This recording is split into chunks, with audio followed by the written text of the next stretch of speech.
Happiness 1,000 years ago was not measured by comfort, luxury, or freedom. It existed within the strict limits imposed by survival, labor, and social expectation. Ordinary people did not imagine it as a lasting state, but as fleeting moments that interrupted toil, hunger, and fear. It was small, practical, and inseparable from the conditions that sustained life rather than abstract ideals. Daily existence shaped perception of pleasure and contentment. Food, warmth, and safety were primary sources of satisfaction. A meal secured, a roof intact, a fire burning, these were accomplishments and sources of relief. Physical security and basic health created the foundation for any positive emotion. Without them, happiness was impossible. The mind and body were conditioned to recognize it in increments, in brief pauses between hardship. Communities reinforced these moments. Shared labor, collective ritual, and cooperation created brief opportunities for joy. Social bonds were critical. Happiness was rarely solitary. A child's laughter, a successful harvest, or a communal celebration offered relief from the constant demands of survival. The weight of expectation and obedience did not vanish, but it could be temporarily suspended in the rhythm of work and ritual. Material comfort played a minimal role. Possessions were scarce, mobility was limited, and status was rarely enough to ensure lasting satisfaction. People adapted by measuring happiness against endurance rather than accumulation. The body's capacity to work, the household's capacity to survive, and the village's capacity to maintain order became the metrics of contentment. Psychologically, happiness was tied to predictability. Moments of stability, however brief, allowed people to feel control over their environment. Illness, famine, or threat erased these moments quickly. The fleeting nature of satisfaction intensified its perception. Awareness of mortality and scarcity made even small pleasures vivid and significant. Children experienced it differently. Play was functional, often woven into labor and responsibility. Joy was intermittent, learned, and bounded. Early exposure to hardship made minor achievements and moments of rest intensely rewarding. Physical comfort, warmth, and communal acknowledgement were the measures of success and happiness in daily life. Religion framed these perceptions as well. Ritual, prayer, and belief provided context and explanation. Favor from higher powers could create relief or reward. Hope and gratitude were intertwined with survival. Happiness was often inseparable from compliance, obedience, and recognition of the larger social and spiritual order. Even leisure was constrained. Music, storytelling, festivals, and seasonal breaks offered temporary relief.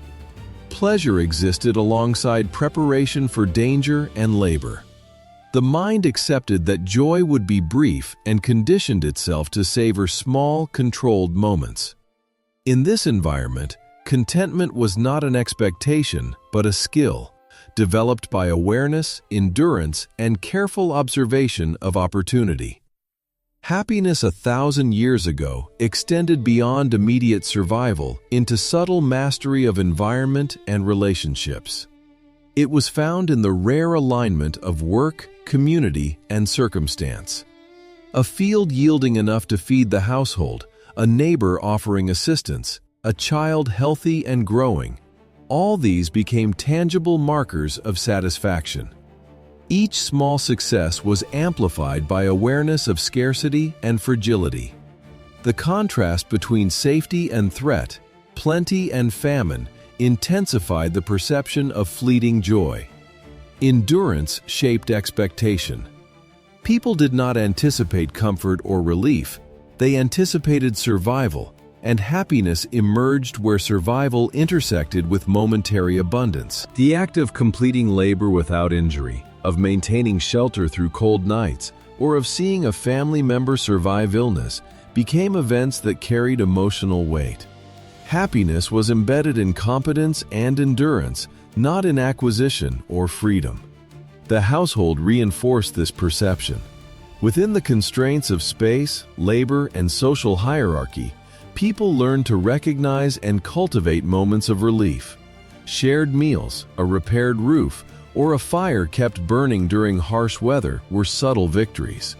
Each small accomplishment allowed the household to feel agency over conditions that otherwise threatened their lives.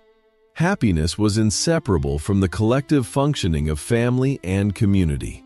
Ritual and faith intertwined with these experiences. Religious practice provided structure, explanation, and opportunity for temporary relief. Seasonal festivals, prayers, and offerings created frameworks in which fear, scarcity, and death were acknowledged but momentarily suspended. Relief from anxiety, even brief, produced measurable emotional satisfaction. The mind learned to calibrate expectations against these rituals, finding happiness in participation and compliance. Children were shaped to recognize these patterns early. Play, storytelling, and communal teaching were inseparable from labor and obligation. Joy was never abstract. It was practical, bounded, and functional.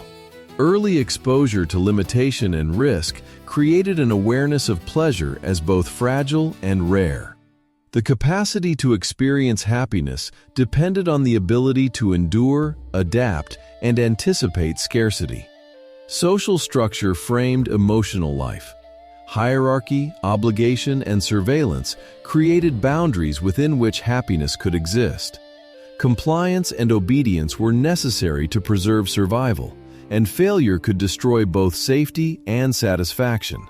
Happiness did not arise from freedom, but from successful navigation of these constraints. Obedience, skill, and endurance became preconditions for pleasure. Physically, people were attuned to sensory moments of comfort: warmth near fire, rest after labor, nourishment after scarcity.